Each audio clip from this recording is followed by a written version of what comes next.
بسم اللہ الرحمن الرحیم۔ السلام علیکم ورحمۃ اللہ وبرکاتہ۔ آج ہم صحیح بخاری کی حدیث نمبر 7 کا بیان سنیں گے، جو کتاب الوحی میں ہرقل اور ابو سفیان کے تاریخی مکالمے کے بارے میں ہے۔ جب رسول اللہ صلی اللہ علیہ وسلم نے شاہ روم ہرقل کو اسلام کی دعوت دیتے ہوئے ایک خط بھیجا تو اسی دوران ابو سفیان اور ان کے ساتھی تجارت کی غرض سے شام میں موجود تھے۔ ہرقل نے انہیں اپنے دربار میں بلایا اور ابو سفیان سے رسول اللہ صلی اللہ علیہ وسلم کے بارے میں کئی سوالات کیے۔ اس نے پوچھا، محمد صلی اللہ علیہ وسلم کا خاندان کیسا ہے؟ ابو سفیان نے جواب دیا، وہ اعلیٰ نسب والے ہیں۔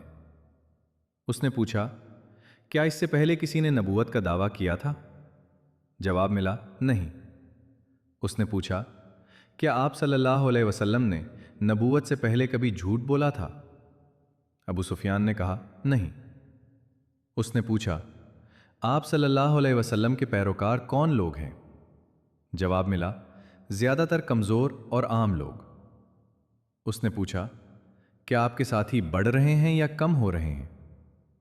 ابو سفیان نے جواب دیا، وہ مسلسل بڑھ رہے ہیں۔ پھر ہرقل نے کہا کہ یہی انبیاء علیہم السلام کی نشانیاں ہیں۔ اس نے کہا کہ اگر یہ باتیں سچ ہیں تو محمد صلی اللہ علیہ وسلم بہت جلد اس سرزمین تک بھی پہنچ جائیں گے جہاں میرے قدم ہیں، اور اگر میں ان تک پہنچ سکتا تو ان سے ملاقات کے لیے ہر تکلیف برداشت کرتا، بلکہ ان کے مبارک قدم دھوتا۔ اس کے بعد رسول اللہ صلی اللہ علیہ وسلم کا خط پڑھ کر سنایا گیا، جس میں اسلام کی دعوت اور اللہ تعالیٰ کی عبادت کی طرف بلایا گیا تھا۔ ابو سفیان کہتے ہیں کہ اس واقعے کے بعد مجھے یقین ہو گیا کہ رسول اللہ صلی اللہ علیہ وسلم ضرور غالب ہوں گے، یہاں تک کہ اللہ تعالیٰ نے مجھے اسلام کی نعمت عطا فرمائی۔ اس حدیث سے ہمیں یہ سبق ملتا ہے کہ رسول اللہ صلی اللہ علیہ وسلم کی سچائی کو دشمن بھی تسلیم کرتے تھے، اور اسلام سچائی، تقوی، عبادت اور رشتہ داروں کے ساتھ حسن سلوک کی تعلیم دیتا ہے۔ اللہ تعالیٰ ہمیں نبی کریم صلی اللہ علیہ وسلم کی سنت پر عمل کرنے کی توفیق عطا فرمائے، آمین۔